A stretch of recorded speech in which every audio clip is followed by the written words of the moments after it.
자, 여러분 오늘 여러분 귀한 우리 선교사님 지난 우리 이제 말씀 목회 때 오셨는데 우리 주일 오후에는 여러분 못 뵀을 거예요. 그때 우리 인도네시아에 우리 현지인 목사님들을 모시고 왔기 때문에 목사님이 그분 섬기로 가셔서 토요일 날에 우리 목자분들하고는 이제 만나셨는데 함춘한 선교사님이세요. 인도네시아에 지금 거의 벌써 30여 년 훨씬 넘게 사역하고 계신데 제가 이제 그 스토리를 우리 처음에 목장에서 SK에 이제 입사하셔서 주재원으로 가셨다가 거기서 은혜를 받고 선교사로 지금 37년째 섬기고 계셔요. 그래서 오늘 함춘한 선교사님이시고, 우리 보통 여러분 선교사님들은 사모님들도 이제 선교사님이라고 우리가 부릅니다. 워낙 이제 사역이 또 많고 여러 일들이 많아서 오늘 같이 오셨는데 우리 사모님 김성애 사모님 잠깐 좀 일어나시겠어요? 우리 박수로 여러분 축복하겠습니다.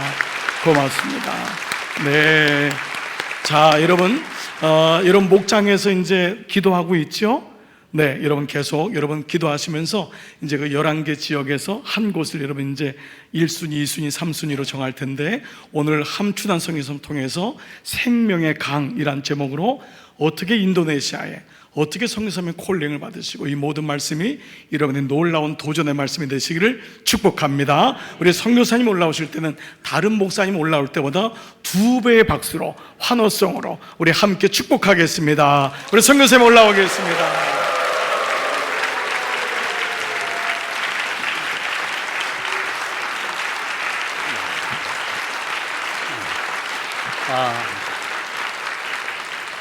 네, 안녕하세요. 인도네시아에서 사역하고 있는 함춘한 선교사입니다. 오늘 귀한 강남중앙교회에서 하나님의 은혜, 인도네시아에서 저를 변화시킨 하나님, 인도네시아에서 역사하시는 하나님 함께 나누는 귀한 시간이 돼서 얼마나 감사한지 모르겠습니다. 주님께서 오늘 하늘문을 활짝 여시고 우리들의 마음을 만져주시라 믿습니다. 잠시 기도하겠습니다. 사랑과 은혜가 풍성하신 하나님 아버지 감사합니다. 주님의 백성을 이곳에 모시고 함께 예배 드릴 수 있도록 인도해 주시니 감사합니다. 주님, 오늘 하늘문을 활짝 여시고 하늘의 신령한 복을 저희들에게 부어주시되 차고도 넘치게 부어주시옵소서. 우리들의 심령을 만져주시고 우리들의 심령을 열어주셔서 우리들의 심령 가운데 생수의 강들이 폭발되는 일이 역사가 일어나도록 하여 주시옵소서. 부족한 종은 십자가 뒤에 온전히 가리우시고 오직 예수 그리스도의 이름만 높아지도록 인도하여 주시옵소서. 예수 이름 받들기 기도합니다. 아멘. 사랑하는 성도 여러분, 하나님께서 노아에게 뭘 만들라 그러셨죠? 방주를 만들라 그랬습니다. 그리고 하나님이 말씀만 주신 게 명령만 하신 게 아니라 아주 구체적인 설계도를 주셨습니다. 구약에 보면은 넓이는 몇 큐빅, 높이는 몇 큐빅, 길이는 몇 큐빅, 아주 구체적인 설계도를 주셨습니다. 그래서 노아가 자기의 계획은 하나도 안 들어가고 하나님이 주신 말씀대로 방주를 만들었습니다. 맞습니까, 여러분? 네, 자기의 계획은 하나도 안 들어가고 하나님이 주신 계획대로 다 만들었습니다. 그런데 방주를 다 만들고 봤더니 인간적인 눈으로 보면은 그 방주에 가장 중요한 3가지 부품이 없었습니다. 아니, 노아가 자기 계획은 하나도 안 들어가고 하나님이 주신 계획대로 만들었습니다. 하나님이 주신 설계도대로 만들었습니다. 그런데 방주를 다 만들고 봤더니 가장 중요한 3가지 부품이 없었습니다. 뭐가 없었는지 아십니까, 여러분? 그 방주에는 엔진이 없습니다. 방주를 움직일 수 있는 엔진이 없었습니다. 또 그 방주에는 방향을 틀 수 있는 키가 없었습니다. 그리고 그 방주에는 배를 멈출 수 있는 닷도 없었습니다. 그러니까 쉽게 말해서 여러분, 자동차를 만들었는데 엔진도 없고 핸들도 없고 브레이크도 없는 자동차를 만들었습니다. 이게 온전한 자동차입니까? 장난감 자동차입니다. 아이들이 갖고 노는 장난감 자동차입니다. 배를 만들었는데 엔진도 없고 핸들도 없고 브레이크도 없는 장난감 배를 만들고 말았습니다.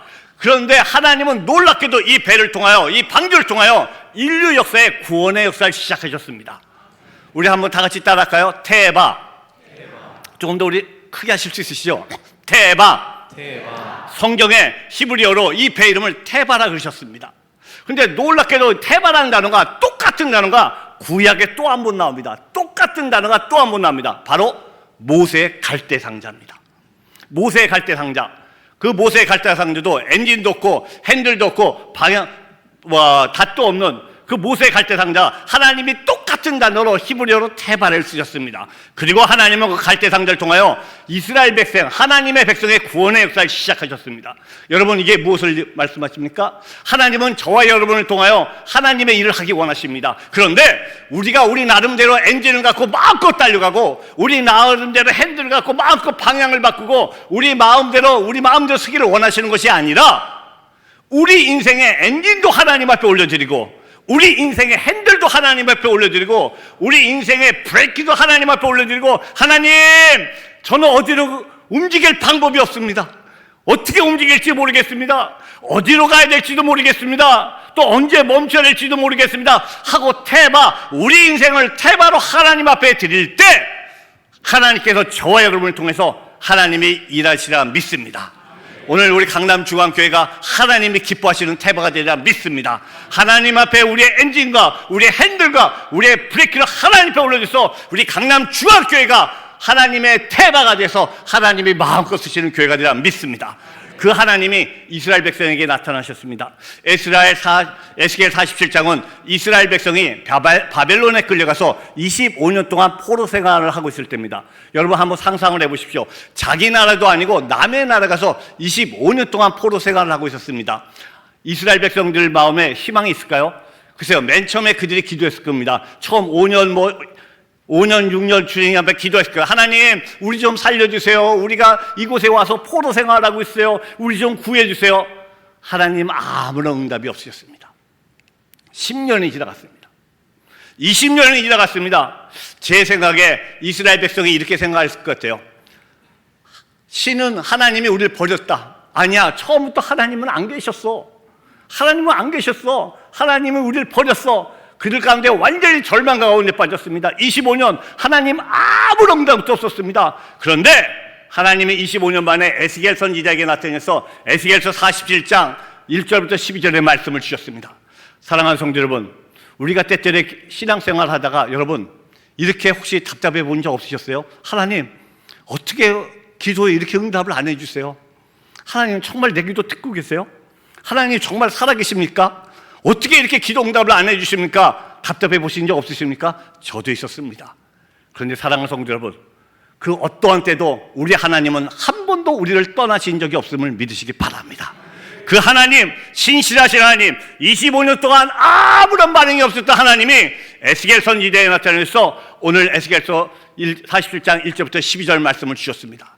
3절부터 5절을 봤더니 강을 건너게 하시는데 일천척을 맨 처음에 물이 우리 발목에 왔고, 일천척을 측량했더니 어디 갔죠? 무릎에 갔고, 또 일천척을 측량했더니 허리에 갔습니다. 또 일천척을 측량했더니 완전히 헤엄치지 못할 강에 빠졌습니다. 이 말씀이 무엇일까요? 이 말씀을 묵상하다가 어느 날 이게 우리의 삶 가운데 일하시는 성령의 4단계라고 제 나름대로 깨달았습니다. 첫 번째입니다. 물이 맨 처음에 어디 갔다고요? 발목에 왔습니다.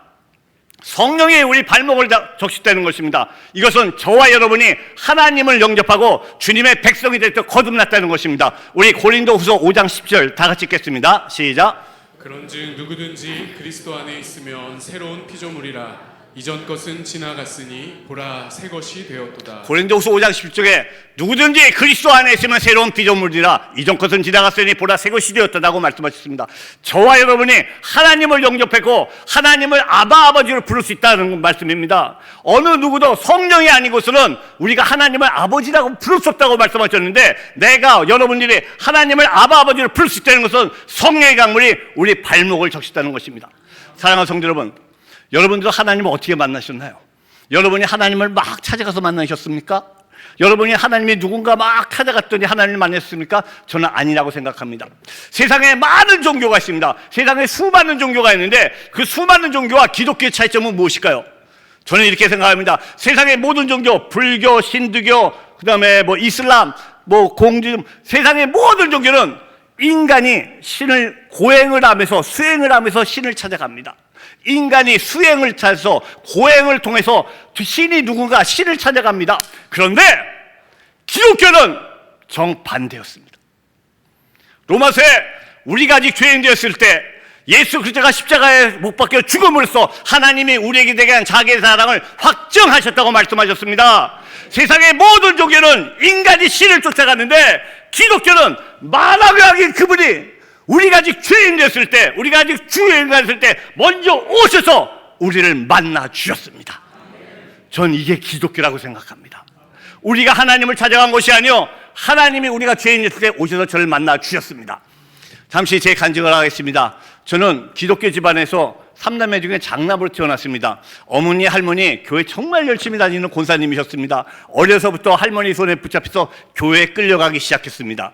여동생, 남동생 열심히 교회 다녀도 저는 초등학교 때, 국민학교 때 교회 갔다가 너무 교회 갔더니 재미도 없고 지겨워서 그다음부터 교회가 멀어지기 시작했습니다. 동생들 열심히 교회 다니도 중고등학교 때 제일 좋은 핑계였지요. 대학 입시 공부한다고 교회를 안 다니기 시작했습니다. 저는 1년에 3번 할머니 손에 붙잡혀서 1년에 3번 교회 가드리면 제 할 일을 다 했습니다. 부활절, 성탄절, 교회 창립 기념일 1년에 3번만 가면 제 할 일을 다 했습니다. 제 마음대로 살았습니다. 그리고 대학에 들어갔더니 놀기 바빠서 그다음부터 교회가 점점 멀어졌습니다. 저를 두고 어머니 할머니 눈물로 기도했지만 들은 척도 안 했습니다. 대학에서 제 아내를 만나서 결혼하고 대학을 졸업한 후에 저는 SK에 입사했습니다. SK에 입사했더니 제가 모르고 있던 또 하나의 세상을 만났습니다. 반문화 세상. 야, 세상에 또 하나의 세상이 열렸습니다. 제 앞에 새로운 세상에서 그 안에 깊숙이 빠져서 정말 세상에 빠져서 교회와는 더 멀어졌습니다. 그러다 어느 날 1989년도에 SK 본사에서 저를 SK 인도네시아 지사로 발령을 났습니다. 인도네시아 지사 갔더니 너무 좋더라고요. 왜요? 저를 간섭하는 어머니 할머니가 안 계시잖아요. 제 마음대로 살았습니다. 제가 저희 아내 교회 다닌다고 무지하게 구박했던 사람입니다. 쓸데없이 주일날 골프 치러 가야 되는데 왜 교회 가냐고, 쓸데없이 바보들처럼 교회 간다고 무지하게 구박했던 사람입니다. 그렇게 생활을 하고 있는 어느 날 저희 부부가 외국어 대학을 나왔는데 인도네시아에 외대 선배님들이 많이 계십니다. 외대 선배님 중에 한 분이, 같은 교회 외대 선배님 중에 한 분 취미가 뭐냐면은 후배들한테 말씀 테이프를 논아주는 게 취미세요. 근데 말씀 테이프만 논아주시면 좋은데 꼭 일주일 후에 물어보세요. 그 안에 무슨 내용이 있었냐고. 그래서 대답을 못하면 막 화를 내시는 분이에요. 너는 선배 알기를 졸라 알아. 선배가 줬는데 그것도 안 들어보고 이놈은 막 화를 내시는, 약간 좀 무서운 분이었어요. 까칠한 분에서 모든 후배들이 무서워하는 분이었어요. 어느 날 제 아내 교회 데려다주고 제가 아이들 데리고 전 본당에 안 들어가니까 교회 마당에서 담배 피면서 놀고 있는데 어느 날 그 선배한테 붙잡혔습니다. 그 선배가 듣도 보던 어떤 목사님의 말씀 테이프 6개를 주셨습니다. 보통 하나를 주시는데 저한테는 6개를 주셨어요. 그런데 그 말씀 테이프 듣기는 죽어도 싫은데 일주일에 대답을 해야 되잖아요. 대답 못하면 막 화를 내니까 할 수 없이 듣게 됐습니다. 그때는 CD가 아니라 카세트 테이프였습니다. 카세트를 틀어놓고 카세트 테이프가 이렇게 돌아갑니다. 누워서 말씀 테이프를 듣기 시작했습니다. 뭐 목사님들 말씀 맨날 똑같은 말씀 아니에요? 아주 지겨운 얘기 언제 끝나나고 있는데 두 번째 말씀 테이프를 듣고 있는 가운데 제 눈에 환상이 보이기 시작했습니다. 카세트 테이프가 계속 돌아가는데 갑자기 거기서 수많은 화살이 생겼습니다. 카세트 테이프가 돌아가는데 수많은 화살이 생기더니 그게 저한테 날아오기 시작했습니다. 그리고 그 화살들이 제 몸을 푹 뚫고 들어오기 시작합니다. 카세트 테이프는 계속 돌아가고 더 많은 화살이 생겨서 저한테 와서 저를 푹 붙들어서 제 몸이 너무너무 아파서 견딜 수가 없었습니다. 제 몸이 피투성이 돼가는 게 보였습니다. 너무너무 아팠고 결국 말씀 테이프를 무릎 꿇고 엉엉 울면서 틀었습니다. 그 말씀 테이프가 제 인생을 180도 바꿔놨습니다. 저는 36년 동안 하나님을 한 번도 찾아본 적이 없는 사람입니다. 그때 제 나이가 36살이었는데 36년 동안 하나님을 한 번도 찾아본 적도 없고 하나님을 만나보겠다고 기대해본 적도 없는 사람이었습니다. 죽을 수밖에 없는 저를 만왕의 왕이신 그분이 먼저 오셔서 죄인 중에 죄인인 저를 오셔서 말씀으로 저를 변화시켜 주셨습니다. 나중에 제가 은혜 받고 나서 히브리서에 하나님의 말씀은 살서 운동력이 있어 좌우의 날성어보다 예리하여 우리의 혼과 영과 관절과 골수를 찔러 쪼갠다는 말씀이 히브리서에 있는지 처음 알았습니다. 그럼 사랑하는 성도 여러분, 하나님이 왜 저를 만나 주셨을까요? 제가 잘나서요? 제가 똑똑해서요? 아닙니다. 어머니의 기도, 할머니의 기도가 때가 참에 강권적으로 만나 주셨습니다. 어머니의 기도, 할머니, 아내의 기도가 때가 참에 강권적으로서 저를 만나 주셨습니다. 사랑하는 성도 여러분, 여러분의 가족 중에 여러분의 주위에 아직 주님 영접 안 하신 분 계십니까? 기도하시기 바랍니다. 기도하시기 바랍니다. 우리가 기도할 때 기도의 잔에 향연이 가득 찼을 때 하나님의 때 강권적으로 그분을 만져주시라 믿습니다. 왜요? 제가 그렇거든요. 36년 동안 한 번도 주님을 찾아본 적 없는 것을 어머니 기도 할머니 기도가 저를 변화시키셨습니다. 바로 성령입니다. 성령의 우리 발목을 적시면서 하나님께서 역사서 성령의 1단계였습니다. 그럼 그 다음에 물이 다시 일전적을 증량했더니 물이 발목에서 어디로 갔습니까? 무릎으로 갔습니다. 무릎으로 갔다는 것은 무슨 뜻인가요? 저와 여러분이 기도하기 시작했다는 것입니다. 영적 싸움이 시작됐다는 것입니다. 에베소서 6장 12절에 이렇게 써 있습니다. 우리 다 같이 읽겠습니다. 시작. 우리의 싸움은 혈과 육을 상대하는 것이 아니요 통치자들과 권세들과 이 어둠의 세상 주관자들과 하늘에 있는 악의 영들을 상대함이라. 아멘. 저와 여러분이 무릎을 꿇고 기도하기 시작했다는 겁니다. 성령의 강물이 우리 무릎을 적실 때, 성령의 강물이 우리 무릎을 적실 때 우리는 기도하기 시작했고 영적 싸움이 시작됐습니다. 이 기도가 얼마나 중요한지는 뭐 더 이상 얘기하기도 너무나 잘 아실 거고 나중에 저희가 신뢰를 통해서 다시 말씀드리겠습니다. 그리고 또 일천적을 칭하였더니 물이 어디로 갔습니까? 허리에 갔다 그럽니다. 허리에 갔다는 것은 무슨 뜻일까요? 에베소서 6장 13절부터 17절 보니까 하나님께서 우리에게 하나님의 전신갑주를 입어라 하면서 6가지 무기를 주셨습니다. 6가지 무기가 뭐죠? 다 같이 읽겠습니다. 시작. 의의 호심경, 평화의 복음을 전하는 신발, 믿음의 방패, 구원의 투구, 성령의 검, 하나님의 말씀. 그렇습니다. 하나님이 우리에게 전신갑주를 입으라 하면서 6가지 무기를 주셨는데 여러분 한번 잘 보십시오. 이 중에 5가지 허리띠, 호신경, 신발, 방패, 투구는 내 몸을 보호하는 겁니다. 하나님이 이 무기만 주셨으면 우리는 악한 영이 우리를 공격했을 때 우리는 맨날 숨고 우리는 맨날 내 몸을 방어하기만 극복했습니다. 그런데 마지막으로 하나님께서 공격할 수 있는 무기를 주셨습니다. 공격할 수 있는 그게 뭐라고요? 하나님의 말씀입니다. 성령의 검, 하나님의 말씀. 우리가 유일하게 악한 영과 싸워서 공격할 수 있는 무기가 하나님의 말씀이었습니다. 물이 허리를 작셨다는 것은 무슨 말씀인가? 여러분 바닷가 가서 바닷가 모래밭에서 뛰면 우리가 달리기를 잘 할 수가 있습니다. 근데 바다 안에 들어가서 여러분 달리기 하시게 되면 잘 달리실 수가 있으신가요? 잘 못 달리세요. 왜 못 달리시죠? 바닷물이 나를 붙잡고 있기 때문에. 맞습니까? 그렇습니다. 물이 허리를 잡혔다는 것은 저와 여러분이 이제 우리 일상생활을 할 때 어떠한 행동을 할 때마다 내 안에 우리 안에 내재된 하나님의 말씀이 떠오르면서 우리의 삶을 붙잡기 시작합니다. 내 허리를 붙잡기 시작합니다. 어떠한 결정을 할 때, 어떠한 행동을 할 때마다 우리 안에 내재된 하나님의 말씀이 떠오르면서 이럴 때는 성경에 뭐라고 말씀하셨지? 예수님은 이런 상황에서 뭐라고 말씀하셨지? 우리 안에 붙잡고 있는 말씀이 떠오르면서 우리의 삶을 붙잡기 시작합니다. 이것이 바로 성령의 3단계입니다.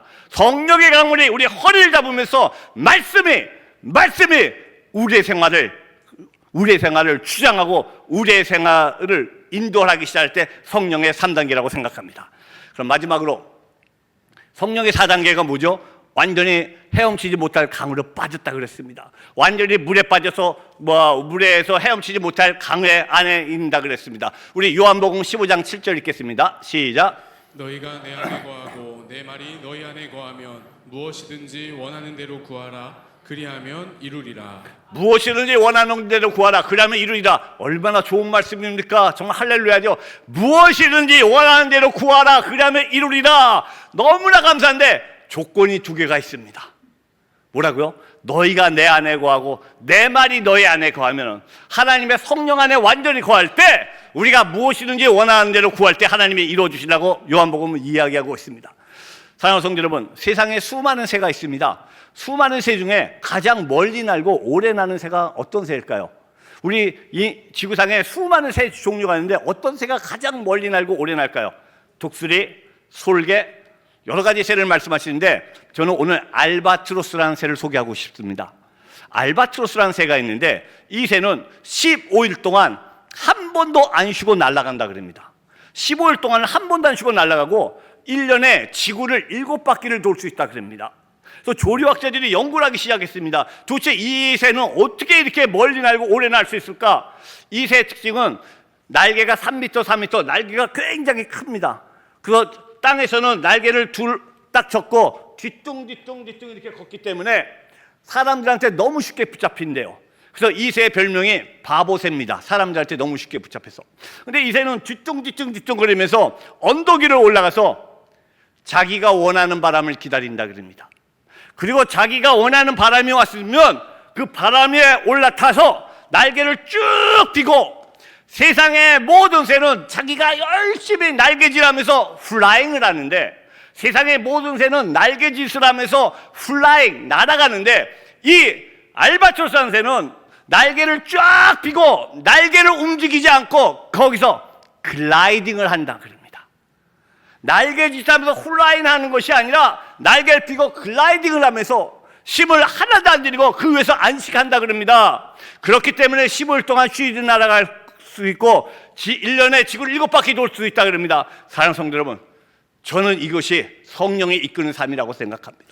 우리가 어떤 일을 하려고 막 노력하는 것이 아니라, 내 힘으로 노력하는 것이 아니라, 내 힘으로 막 열심히 일하는 것이 아니라, 성령의 바람이 불어왔을 때, 우리의 삶 가운데 성령의 바람이 불어왔을 때 우리는 성령의 바람 위에 올라타서 그 바람 위에서 날개를 쫙 펴고 안식하는 것입니다.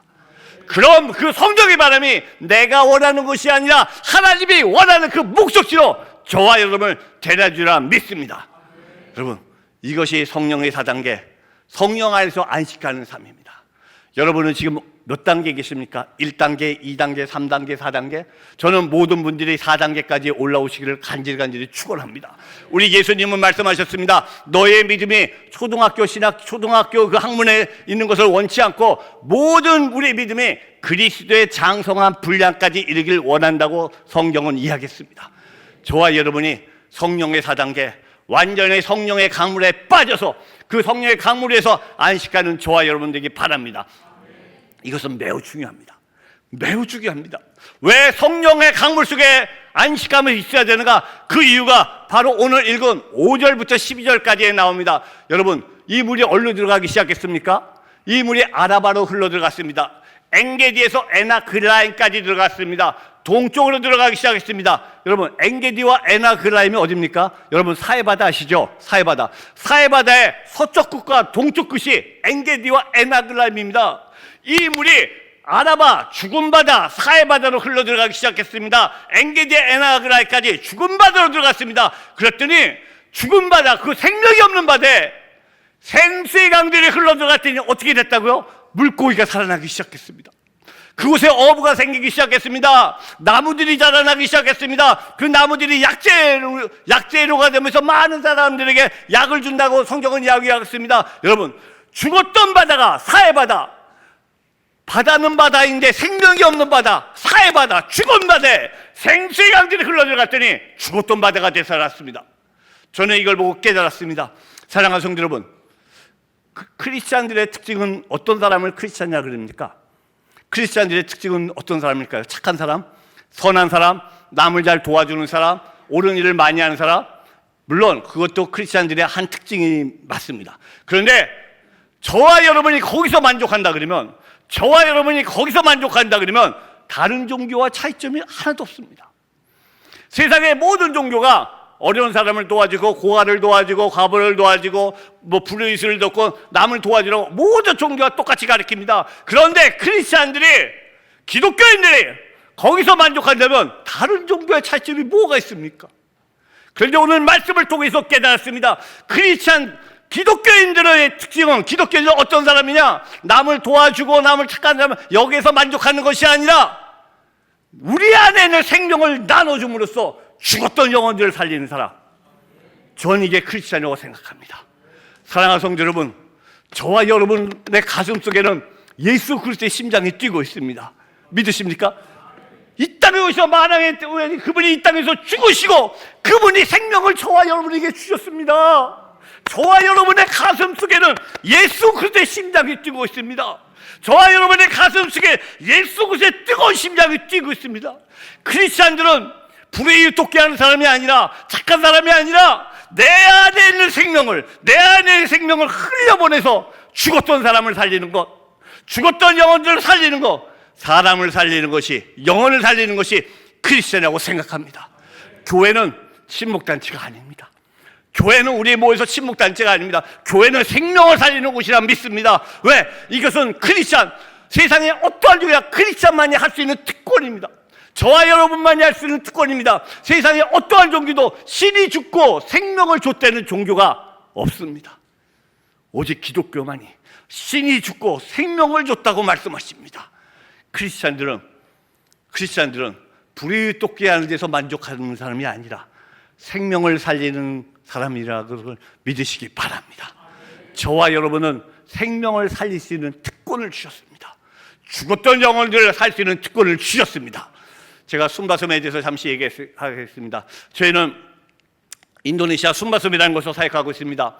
여러분, 인도네시아 그러면 많은 사람들이 푸른 초원, 그 다음에 우거짐, 열대림, 그 다음에 수많은 열대 과일을 생각하시는데, 저희가 20년 전에 순바섬을 들어갔는데, 여러분 이 사진을 보이십니까?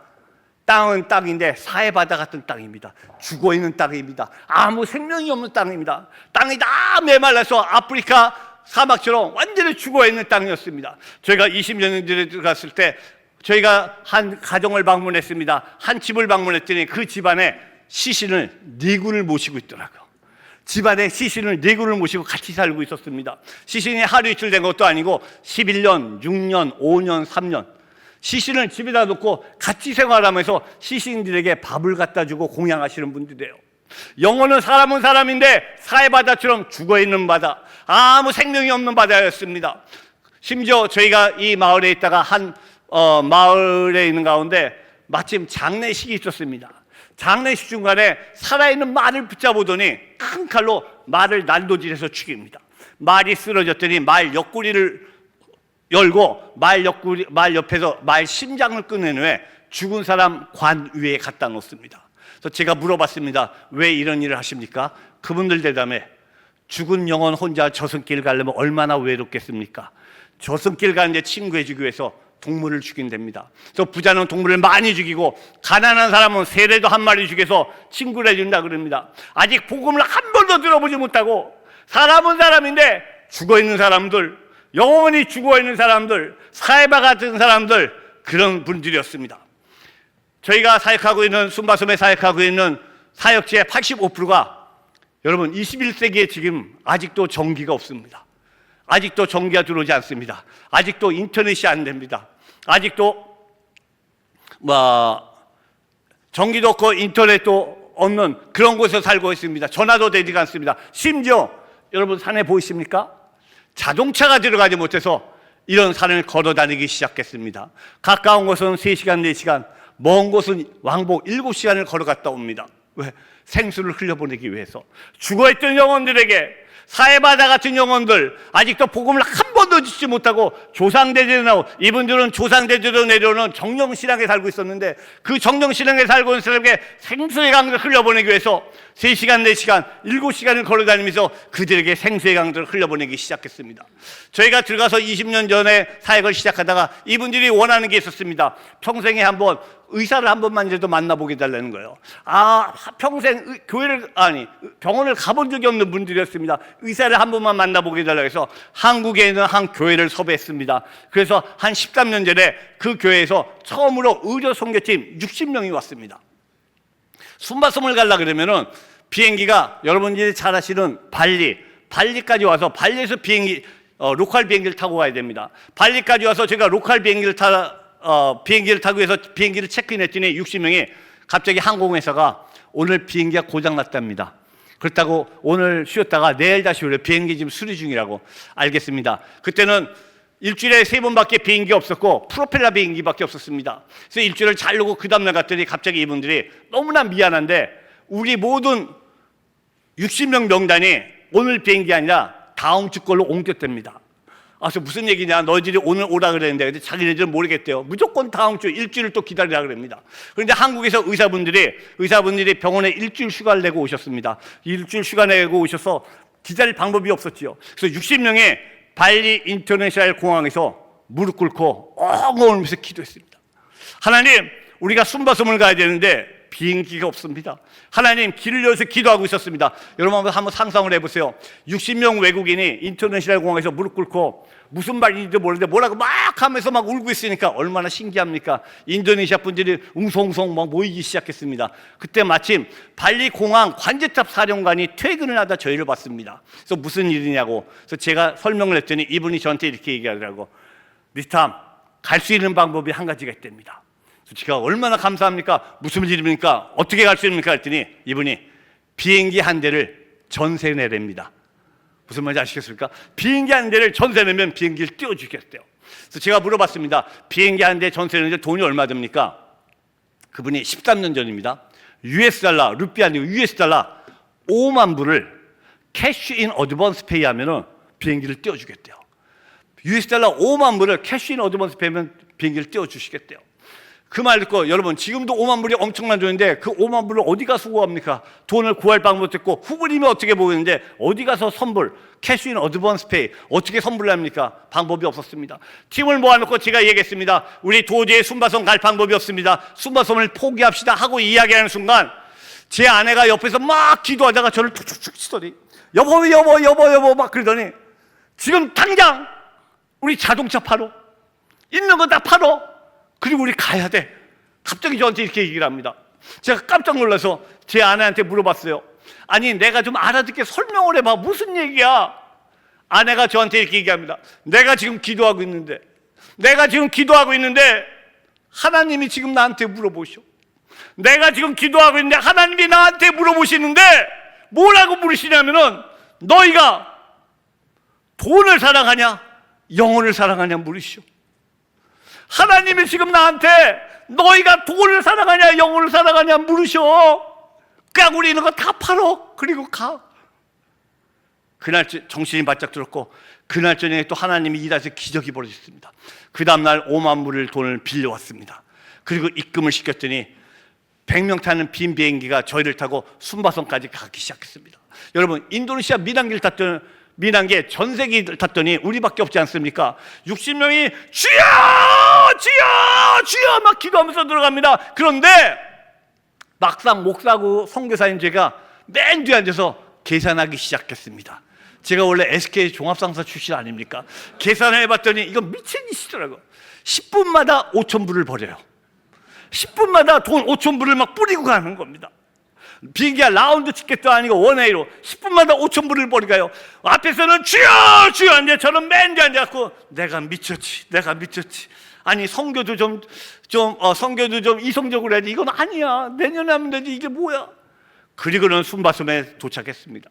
그래서 우리 의사분들이 이런 환자들의 종양을 병원도 아니고 아까 있는 산에다가 텐트 치고 수술하기 시작하면서 이런 종양들을 막 띄어냅니다. 30년, 40년 갖고도 종양들이 막 띄어나갑니다. 아직 주님을 모르시는 분들입니다. 그런데 이분들이 고침을 받은 후에 뭐라고 얘기하시냐면은 우리가 고쳤다는 얘기를 안 하시고 우리 의사들이 고쳤다는 얘기를 안 하시고 저 사람들이 예수 믿는 사람들이라는데 그 예수가 나를 고쳤대. 여러분 우리 의사분들이 수술해 줬는데 이분들의 고백은 저 사람들이 예수 믿는 사람들이라는데 그 예수가 나를 고쳤대. 마을이 뒤집어지기 시작했습니다. 마을이 주님을 영접하기 시작했습니다. 저는 그때 그걸 보고 깨달았습니다. 하나님은 저희가 5만 불이 아니라 50만 불이 들었어서 가기를 원했다는 걸 깨달았습니다.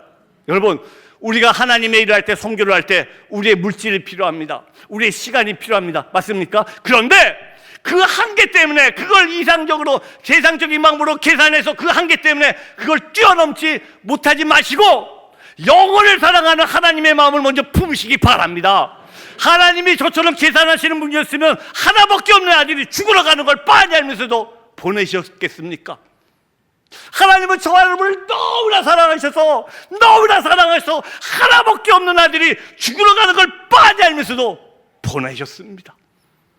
영혼을 사랑하는 하나님의 마음을 품으시고 여러분 선교하실 때 전도하실 때 여러분의 세상적인 물질적인 한계 시간적 한계 때문에 그거를 뛰어넘지 못해서 좌절하지 마시고 그걸 뛰어넘는 저와 여러분들이 바랍니다.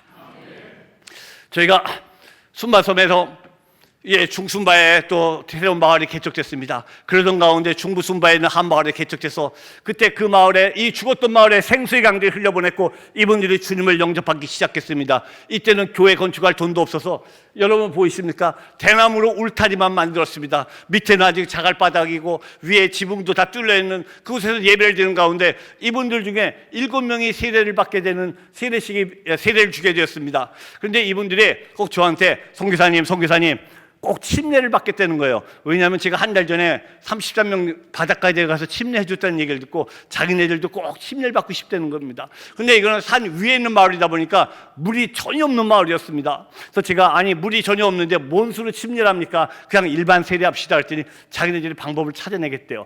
세례하는 날 딱 갔더니 선교사님 저희들이 찾아냈습니다. 그러더니 요만한 웅덩이를 찾아냈습니다. 요만한 웅덩이. 근데 이 웅덩이가 어떤 웅덩이냐면은 소나말이 들어가서 목욕하고 나오는 그런 웅덩이였습니다. 소나말이 들어가서 오물 싸고 막 목욕하고 나오는 물이었습니다. 여러분 위에 사진에 물 색깔이 보이십니까? 선교사님 여기 들어가 주세요 하는데 죄송합니다. 제가 선교사고 목사인데 여기를 들어가야 되나 말아야 되나 막 고민하기 시작했습니다. 왜? 악취가 너무 나고 오물이 막 둥둥 떠있는데 여기 어떻게 들어가나 고민하면서 정말 여기서 세례 받습니까? 네, 여기밖에 없습니다. 이 안에 들어갔습니다. 물 안에 들어갔더니 여러분 혹시 그런 경험 있어요? 물 안에 들어갔더니 막 벌레들이 제 바지 속으로 막 타고 올라오기 시작합니다. 막 기어 올라오는 게 막 느껴지기 시작했습니다. 야, 이거 큰일 났다. 이거 언제 끝나나? 이 시궁창물에서 7명이 세례를 받고 엉엉 울기 시작합니다. 순반섬에서의 세례는 어떤 의미냐면은 우리가 하는 일반 세례의 그 의미가 좀 틀려서 순반섬에서 세례의 의미는 나는 오늘 조상대대로 내려오는 악습을 끊고 이제 조상대대로는 그 모든 걸 끊고 예수 그리스도와 오늘 결혼하는 날입니다. 오늘 그리스도의 신부가 되었습니다. 나 같은 사람이 그리스도의 신부가 되었습니다 하고 고백하는 것이 세례의 의미였습니다. 사랑하는 성도 여러분, 저와 여러분은 예수 그리스도의 신부가 되었습니다. 믿으십니까? 저와 여러분은 예수 그리스도의 신부가 되었습니다. 이 땅에서 그리스도의 신부답게 살아가실 수 있는 저와 여러분 되기 바랍니다. 여러분 많은 분들이 코로나 기간에 교회 문이 닫혔고 성교의 문이 닫혔다고 이야기했습니다. 이제 성교의 문이 닫혔다고 하고 아무것도 할 수 없다고 얘기했지만 그거는 인간적인 오판이었습니다. 순바섬에는 코로나 기간에 더 많은 부흥이 일어났습니다. 하나님은 하나님의 일을 한 번도 쉬신 적이 없으십니다. 하나님은 영혼을 너무나 사랑하셔서 하나님의 일을 어떠한 상황 가운데 멈추지 않고 일하고 계셨습니다. 코로나 기간에도 새로운 마을이 계속 개발되고 계속 발견됐습니다. 한 번은 저희가 동순바에 또 새로운 마을입니다. 아직 교회도 없을 때 교회 앞마당에서 이렇게 예배드리고 있는데 옆에 돌산을 봤더니 산에 이렇게 구멍을 막 뚫어놨습니다. 그래서 예배 끝난 후에 제가 물어봤어요.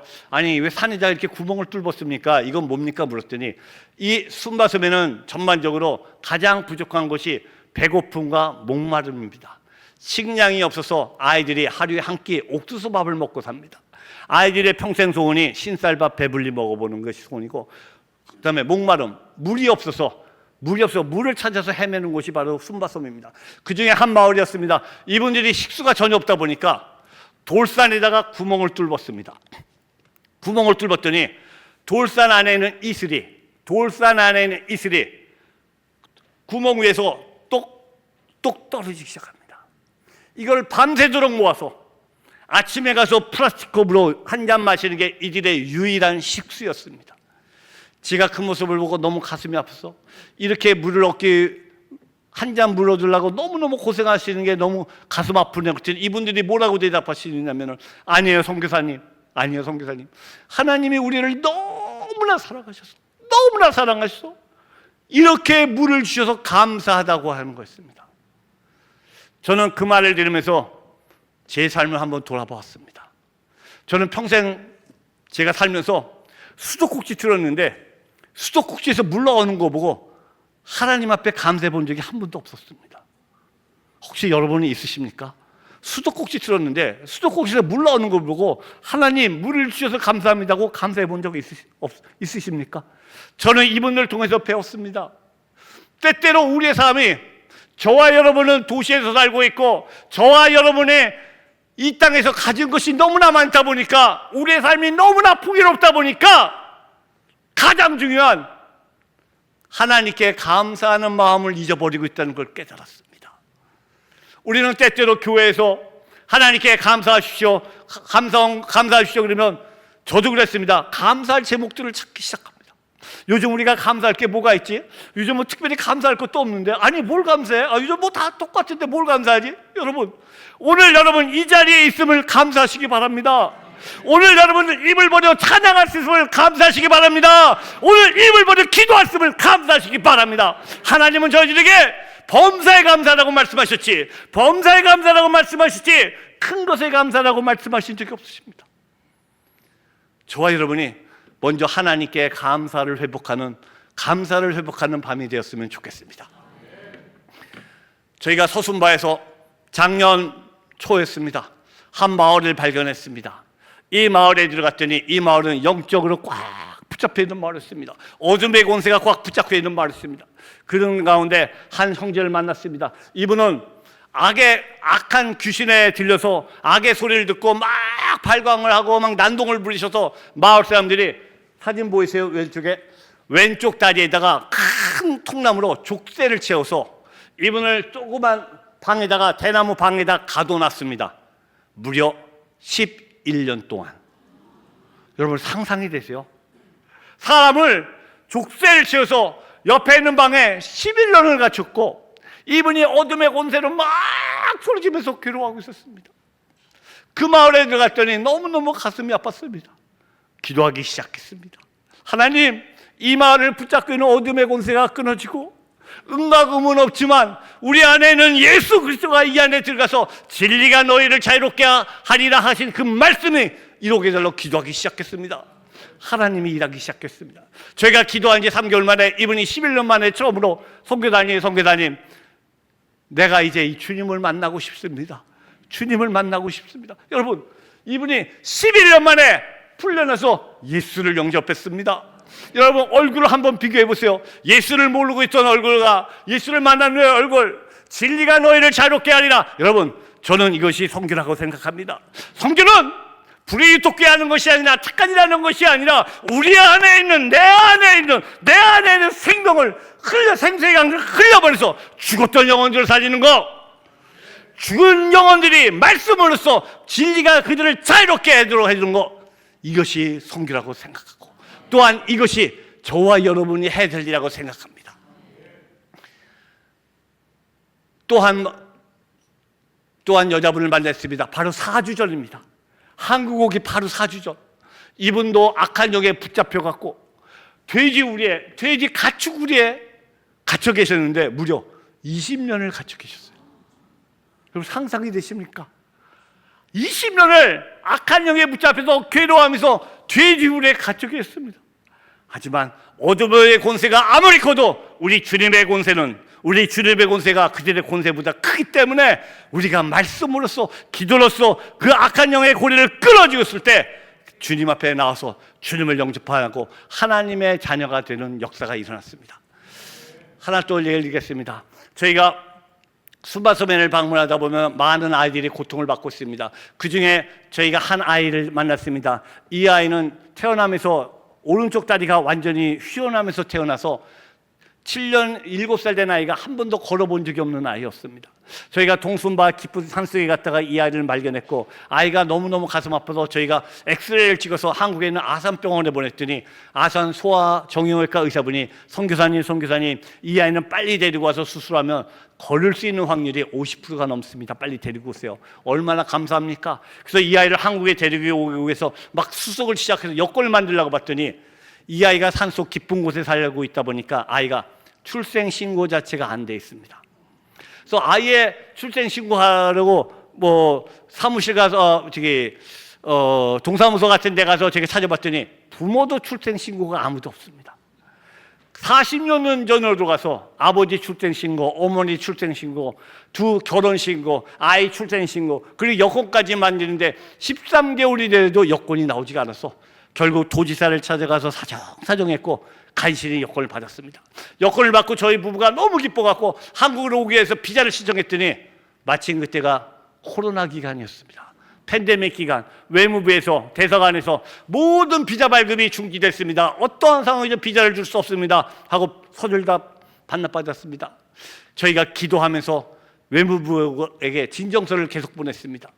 그랬더니 한 달 후에 연락했습니다. 선교사님, 이 건이 외무부 고위층까지 상달되었고 외무부 고위층이 상의해 본 결과 한국과 인도네시아 양국 간의 인도적 차원을 고려해서 특별 비자를 내리시겠습니다. 여러분, 코로나 기간에 팬데믹 가운데 부부가 이 아이를 데리고 한국을 왔습니다. 아산병원에서 다리 수술 받고 65일을 이 아이 한 명을 데리고 같이 생활했습니다. 병원을 왔다 갔다 재활 치료하고, 그리고 65일 만에 이 아이랑 같이 돌아갈 때 이 아이가 7년 만에 걸어 돌아갔습니다. 이 아이가 걸어 들어갈 때 이 마을 사람들이 100명이 순박 공항에 모여 있습니다. 그들이 이렇게 얘기합니다. 도대체 우리 마을 아이가 정말 걸어 들어온다는 게 사실이야? 어떻게 그런 일이 벌어져? 아니, 그리고 왜 우리도 모르는 한국 사람들이 우리 마을까지 가서 왜 우리 아이를 데리고 한국까지 가서 왜 수술해 줬대? 아니, 그리고 그들이 말한 예수는 누구야? 여러분, 이 아이 한 명 때문에, 이 아이 한 명으로 이 마을 전체가 집단 구원을 받았습니다. 집단으로 주님을 영접했습니다. 여러분, 생수의 강입니다. 사해바다, 죽어있던 땅, 죽어있던 영혼들이지만 우리가 생명을 흘려보낼 때, 생수의 강을 흘려보낼 때 주님께서 일하셨고, 주님께서 이 마을에 죽었던 영혼들을 다시 살리셨습니다. 작년 10월 말이었습니다. 위에 있는 사진입니다.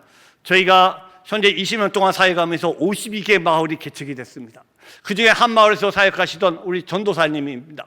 우리 전도사님 한 분이 이곳에 사역하고 계시다가 작년 10월 말에 갑자기 연락을 받았습니다. 어느 날 칼에 7군데 찔리셔서 뒷산에 버려지셨습니다. 뒷산에 버려지셨습니다. 너무너무 가슴이 아팠습니다.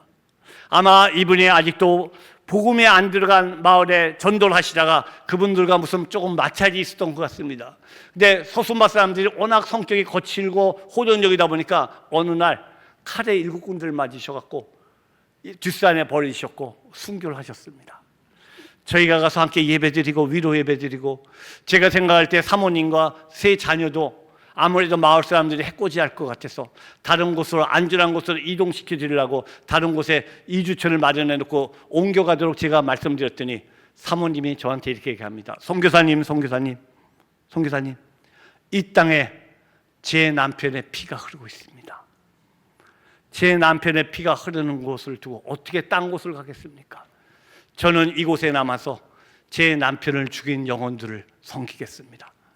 여러분, 이상 죽었던 영혼들에게 생수의 강들을 흘려보내시겠다고, 사모님, 세 자녀, 자기 남편을 살해한 사람들을 섬기겠다고 그곳에서 새로운 전도사님과 지금도 사역하고 계십니다. 그게 작년 10월 말이었습니다. 그런데 3주 전, 바로 한국 오기 얼마 전에 밑에 있는 사진, 우리 동순바에서 사역하시는 또 전도사님이 있습니다. 이분이 한 마을에 가서 복음을 전하러 가셨습니다. 새로운 마을에, 아직 주님을 모르는 마을에 가서 복음을 전하고 사역 마치고 빨리 오셨으면 좋은데, 사역 마치고 딱 봤더니 마을 사람들이 밭에서 일을 하고 있는 걸 보셨습니다. 이 전도사님이 마음이 너무 착해지셔서 마을 사람들이 밭을 일구는 걸 보고 그걸 도와주시겠다고 같이 들어가서 밭에서 밭을 일구고 계시는 가운데 위에 있는 산이 산사태가 나서 산에 매몰되셨습니다. 저희가 구출했을 때는 이미 소출하셨습니다. 저희가 그 교회 가서 예배드리고 사모님한테 위로 예배를 드렸더니 사모님께서 하신 얘기가, 선교사님, 하나님이 그 마을의 영혼들을 너무나 사랑하셔서 그 마을의 영혼들을 구원하기 위해서 먼저 제 남편을 불러갔습니다. 여러분, 생수의 강입니다. 인간적으로 보면은 아픔이요, 고통이요, 슬픔이지만 생수의 강, 우리 안에 있는 생수의 강에 흘러 들어갈 때 죽은 영혼들을 살리심을 믿기에 그런 고백이 있었으라 믿습니다. 아직도 순바섬의 한 마을입니다. 저희가 서순바에 있는 또 하나의 개척한 마을입니다. 이 마을에 저희가 들어가기 위해서 열심히 이 마을에 가서 복음을 전했는데 계속 마을 사람들이 문이 너무 강팍하게 들으니까 저희가 복음을 전할 때마다 쫓아냈습니다. 우리 마을에 못 들어오게 계속 쫓아냈습니다. 근데 굉장히 많은 인구가 살고 있는 마을이었고 그 마을 놓고 기도하고 있는 가운데 기도하고만 있었습니다. 근데 그 마을에 밑에 사진에 있는 것처럼 할머니 한 분이 계십니다. 91세 되신 할머니 한 분이 계셨습니다. 이분이 연세가 많으셔서 이제 소천할 때가 다 돼서 가족들이 다 모여서 할머니 소천할 때만 기다리고 있었습니다. 근데 할머니께서 소천하시기 바로 전에 저희가 들어갔을 때 복음을 쫓겨나면서 전했던 복음이 생각나셨는지 갑자기 내가 죽기 전에 기도 한 번만 받았으면 좋겠다고 가족한테 얘기하시더라고요. 그래서 연락이 왔습니다. 그래서 빨리 가서 기도해 드렸습니다. 그리고 그 다음날 이제 모든 가족들이 이제 할머니 소천할 때를 기다리고 있었는데 갑자기 이 할머니가 벌떡 일어나셨습니다. 다 소천해야 될 줄 알았는데 갑자기 벌떡 일어나시더니 가족을 다 모아놓고 이제부터 나와 내 가족은 예수를 믿어야 된다고 얘기하시더라고요. 그 다쳤던 마을이 이 할머니 한마디 때문에 가족들이 연락했고 마을 문이 열렸습니다. 그래서 작년 1월부터 들어가서 저희가 사역을 시작했습니다. 말씀을 나누기 시작했습니다. 이분들에게 말씀을 전하기 시작했습니다. 아직 교회도 없습니다. 그래서 천막을 쳐놓고 이 천막을 쳐놓고 비닐에서 말씀을 가리키면서 성도들이 모이기 시작했습니다. 작년 1월부터 시작했는데 작년 11월 달에 이 마을에서 49명을 세례를 줬습니다. 여러분 생수의 강입니다. 죽었던 영혼들 복음을 한 번도 듣지 못한 영혼이지만 저와 여러분의 가슴 속에 저와 여러분의 살아계신 예수 그리스도, 저와 여러분의 숨쉬고 있는 예수 그리스도의 심장을 전할 때 그분들이 주님을 믿고 그분들이 죽었던 영혼들이 살아남을 믿으시기 바랍니다. 순바섬에는 아직도 하나님이 원하시는 수많은 영혼들이 있습니다. 아직도 복음을 한 번도 듣지 못한 영혼들, 산을 넘고 넘어가면 여러분 아직도 발견되지 않은 마을이 있다면 믿어지십니까? 21세기에 산을 넘고 넘어가면 아직도 발견되지 않은 마을들이 나타나고 있습니다. 인도네시아에 출생 신고도 되어 있지 않은 마을들, 정부에서도 파악되지 않는 마을들이 있으면서 이분들이 조상대대로 내려오는 정령신앙 속에서 죽어있는 사해바다처럼 살고 있는 수많은 사람들이 있습니다. 마지막으로 간증하겠습니다. 저희는 자카르타에는 한센인 마을도 섬기고 있습니다. 한센인들, 나환자들이죠. 자카르타 근교에 1,500명에서 2,000명의 한센인들이 있습니다. 저희가 이 마을 들어가기 한 12년 전에 우연히 저희 부부가 한센인 마을을 방문하게 됐습니다. 저는 평생에 한센인 마을을 섬기겠다고 기도해 본 적도 없습니다. 한센인 마을 사회하겠다고 기도해 본 적도 없습니다. 우연히 방문하게 됐고 저희가 이 부부가 이렇게 한센이를 쳐다보고 있더니 막 피고름 나고 냄새 나고 무섭잖아요. 그래서 뒤에서 이렇게 쳐다보고 있는데 갑자기 제 아내가 막 가까이 가더니 한센이를 끌어안고 막 울면서 엉엉 울면서 기도를 하고 있었습니다. 그럼 제가 은혜를 받아야 되는 게 아니라 제가 솔직하게 말씀드릴게요. 제가 막 화가 났습니다. 아니 이 여자가 왜 아무 데서나 쫄랑쫄랑 나서지? 왜 겁도 없이 왜 아무 데서 이렇게 막 행동하지? 생각도 없이 왜 행동하지? 막 화가 났습니다. 그래서 돌아가는 차에서 제가 막 화를 냈어요. 아니 당신 생각을 해야 될 거 아니야? 아무나 껴안으면 어떻게? 그리고 아무 데서 이렇게 나서면 어떻게? 막 화를 냈는데 제 아내가 화내는데 아무나 데리고 안 하고 딱 한마디만 하더라고요. 여보, 이 사람들도 하나님의 형상으로 만들었잖아. 하나님의 형상으로 만든 사람들이 고통받는 게 가슴 아파. 그 말이 가슴같이 비수같이 배했고 그때 돌아가는 차 안에서 하나님 이 영혼을 저희가 섬기겠다고 기도하고 이 마을에 들어가기 시작했습니다. 이 한센인 분들은 이미 다 이슬람 분들입니다. 100% 이슬람 분들입니다. 맨 처음에 저희 갔을 때 저희를 받아주지도 않았습니다. 그런데 저희가 꾸준히 가서 생수의 강들을 흘려보내기 시작했습니다. 아픈 사람들 기도해주기 시작했고 한센인들 약을 가서 치료해드리고 이분들은 길거리에서 구걸하시면서 살고 계세요. 낮에 길거리에서 구걸하다가 아스팔트가 뜨거워서 인도네시아 뜨겁지 않습니까? 아스팔트 이 복사열에 구걸하다가 가슴에 복수가 차서 죽으시고 밤에 구걸하다가 자동차에 치여서 죽으시면 쓰레기장에 버려지시는 분들이에요. 이분들 가서 섬기면서 이분들에게 복음이 들어가기 시작했습니다. 하나님께서 일하시고 이들 중에 원하는 게 있었습니다. 이분들이 가장 원하는 게 뭐냐면은 한 번만이라도 소풍을 가게 해달라는 거예요. 한세인들이 소풍을 가본 적이 없습니다. 그래서 한 7, 8년 전에 한세인들 250명을 모시고 처음으로 소풍을 가게 됐습니다. 소풍 가는데 제일 어려운 점이 관광버스 대절하는 거였습니다. 버스 회사가 한세인들이라고 아무도 안 태워주겠답니다. 버스비를 3배를 떠주고 간신히 태가서 막 민속촌에 가서 재밌게 놀고 예배도 드리고 선물도 주고 맛있는 걸 먹었습니다. 돌아오는 길에 제가 물어봤습니다. 오늘 하루 뭐가 제일 좋으셨어요? 어떤 분은 맛있는 음식 먹은 거, 어떤 분은 구경한 거, 어떤 분은 선물 받은 거. 근데 마지막 한 분이 이렇게 대답하더라고요. 저는 오늘 처음으로 내가 인간이었구나, 나도 인간이었구나를 처음 깨달아봤습니다. 그게 너무 좋았습니다. 사랑하는 성도 여러분, 비록 한세인들이고 이슬람들이지만 하나님이 사랑하시는 영혼들이었습니다. 죽어있는 영혼들이었지만 우리가 생수의 강을 흘려보낼 때 하나님이 그 생수에 가서 이들을 살리기 시작하셨습니다. 여러분 보이십니까? 이제 한세인 자녀들이 이슬람 히잡을 쓰고 있으면서도 고개를 내밀기 시작합니다. 선교사님, 당신이 믿는 예수 그리스도 이름으로 기도해 주세요. 당신이 믿는 예수 그리스도 이름으로 기도해 주세요. 여러분, 이슬람뿐이 당신이 믿는 예수 그리스도 이름으로 기도해 달라고 고개를 내밀기 시작합니다. 저희가 사역하는 가운데 13분의 한세인 분이 돌아가셨습니다. 그 중에 11분이 돌아가시기 전에 주님을 영접하셨습니다. 2분은 영접을 안 하신 게 아니라 못 시켜드렸습니다. 약간 부끄러운 간증입니다. 한 번은 저희가 순바섬에 가서 보름 동안 15일 동안 막 산을 다니면서 사역을 했습니다. 산을 막 걸어다니고 보름 동안 계속 사역을 하고 그때 일정이 맞지 않아서 바로 자카르타로 이동을 했고 바로 자카르타에 이동을 해서 사역을 하게 됐습니다. 한세인 마을에서 사역하는데 어떤 상태였냐면 몸이 너무너무 피곤해갖고 순바섬에서 보름 동안 사역을 했더니 몸이 너무 지친 상태, 너무 지쳐갖고 한세인 마을에서 사역하면서 어떤 마음이었냐면 오늘은 사역을 빨리 마치고 집에 가서 좀 쉬자. 오늘은 뭐든지 빨리 마치고 좀 가서 쉬자. 너무 피곤하다 보니까 사역에 초점이 가는 게 아니라 빨리 마치고 집에 가서 쉴 생각밖에 없었습니다. 그리고 사역을 하루 종일 사역하고 나올 때 2분이 쓰러진 걸 제가 봤습니다. 2분이 쓰러진 걸 봤습니다. 딴 때 같으면 가서 기도하고 영접 기도 시켰을 텐데 몸이 너무 피곤한 상태다 보니까 순간적으로 무슨 마음이 들었냐면 오늘만 날인가 내 다음 주에 와서 하지. 그렇게 그냥 왔습니다. 그런데 3일 후에 이 2분이 돌아가셨다는 연락을 받았습니다. 그날 저녁 기도하는데 하나님께서 마구마구 꾸짖으셨습니다.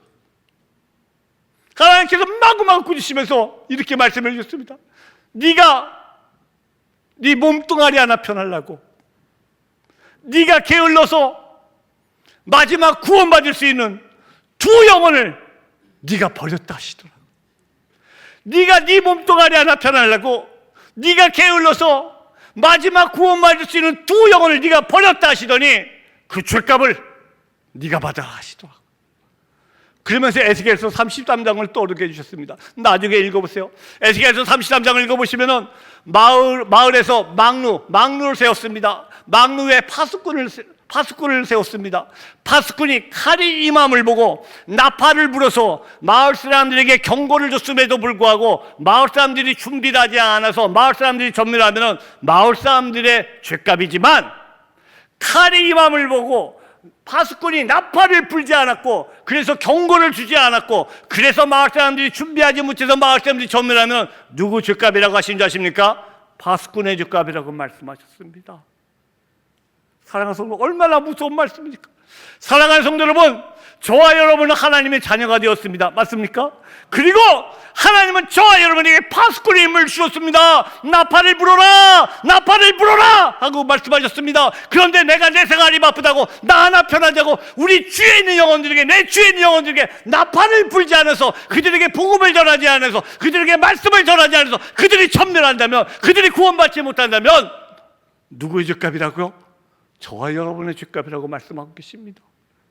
사랑하는 성도 여러분, 하나님은 저와 여러분에게 예수 그리스도의 생명을 주시고 생수의 강들을 흘려보내라고 말씀하십니다. 그런데 내가 나 하나 편하자고, 내 생활 바쁘다고, 내가 지금 할 것이 많다고 내 안에 있는 생수를 흘려보내지 않아서 우리 주에 있는 영혼들이 구원받지 못한다면 저와 여러분의 죗값이라고 말씀하십니다. 우리 강남중앙교회 모든 성도님들, 우리 가슴속에 쏟아지는 생수의 강들을 마음껏 쏟아내면서 우리 주에 있는 영혼들에게 생수의 강들을 흘려보내는 저와 여러분들에게 바랍니다. 우리 다 같이 베드로전서 2장 9절 큰 소리 읽겠습니다. 시작. 오직 너는 택하신 족속이요 왕같은 제사장들이요 거룩한 나라요 그의 소유된 백성이니 이는 너희를 어두운 데서 불러내어 그의 기이한 빛에 들어가게 하신 자의 아름다운 덕을 선전하게 하려 하심이라. 너무나 잘 아는 우리 구절입니다. 너희는 택하신 족속의 왕 같은 제사장이요 거룩한 나라요 그의 소유된 백성이니. 얼마나 좋은 말씀입니까? 저희는 모든 사람이 전반부 상반부에 있는 4절을 읽고 너무너무 아멘합니다. 그런데 하나님을 우리를 택하시고 왕 같은 제사장권을 주시고 거룩하게 하시고 소유 하나님의 백성 되게 한 이유가 뭐라고? 바로 하반절에 너무 중요한 말씀이 나옵니다. 우리를 어두운 데서 불러내서 그의 기이한 빛에 들어가게 하신 자의 아름다운 덕을 선전하게 합니다. 하나님이 우리를 택하신 이유는, 하나님의 백성을 삼으신 이유는 딱 하나입니다. 하나님의 덕을 선전하라고. 우리 안에 있는 생수의 강을 흘려버려서 죽었던 영혼들을 살리기 위해서 하나님이 저와 여러분 주님의 백성을 삼으시고 하나님의 자녀를 삼으시도록 믿으시기 바랍니다. 사랑하는 상남중앙교회 모든 성도님들, 우리 때를 어떤지 말하든지 우리 하나님의 말씀을, 우리 생수의 강들을 우리 주에 있는 영혼들에게 마음껏 흘려보내는 저와 여러분들에게 바랍니다. 저는 여러분들에게 전부 인도네시아 오라고 말씀하시는 것이 아닙니다. 하나님은 저와 저의 아내에게 인도네시아라는 나라를 선교지로 주셨습니다. 여러분이 지금 선교될 선교지는 어디십니까? 먼 아프리카, 남미가 아니라 여러분의 가정, 여러분의 직장, 여러분의 학교, 그곳에 하나님이 여러분의 선교사로 파송했음을 믿으시기 바랍니다. 여러분이 선교사입니다. 선교는 선교사가 하는 것이 아닙니다. 모든 기독교인들이, 예수 그리스도를 믿는 모든 기독교인들이, 그리스도의 자녀들이 하나님의 덕을 선전하기 위해서는 그 선교사라 믿습니다. 여러분이 멀리 있는 곳을 보지 마시고 여러분의 가정, 여러분의 직장, 여러분의 학교, 여러분 주위에 하나님이 붙여주신 영혼들, 하나님이 여러분을 통해서 구원하시기 원하는 그 영혼들을 바라보시고 그들에게 생수의 강들을 마음껏 흘려보내시는 귀한 성도님들 되시기 간절히 축원합니다. 우리 기도하겠습니다. 사랑과 은혜가 풍성하신 하나님 아버지 감사합니다. 우리 강남중앙교회를 주님 52절에 이 땅에 세우시고 하나님의 뜻을 이루기 위하여 지금까지 사용하고 계심을 믿습니다. 우리 강남중앙교회를 통하여 하나님 생수의 강들이 폭발하게 하여 주시옵소서. 생수의 강들이 펑펑 쏟아질지어다. 우리 심령 가운데 우리 심령이 폭발하게 하여 주시옵소서. 그래야 내 안에 있는 생명, 내 안에 있는 새로운 생명이 죽었던 영혼들에게, 아직 하나님의 복음을 듣지 못한 영혼들, 죽어가는 영혼들, 실족한 영혼들에게 그들에게 흘러들어갈 수 있도록 저희들을 사용하여 주시옵소서. 우리의 삶을 통하여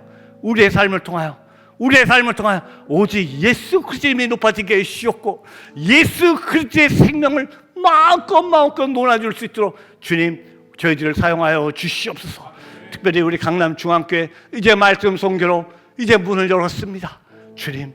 주님께서 주신 비전, 주님께서 비전을 주사오니 주님께서 그 뜻이 이루어지도록 주님께서 인도하여 주시고 주님께서 이끌어 주시고 사용하여 주시옵소서. 이 모든 말씀 예수 그리스도의 이름 받들어 기도합니다. 아멘.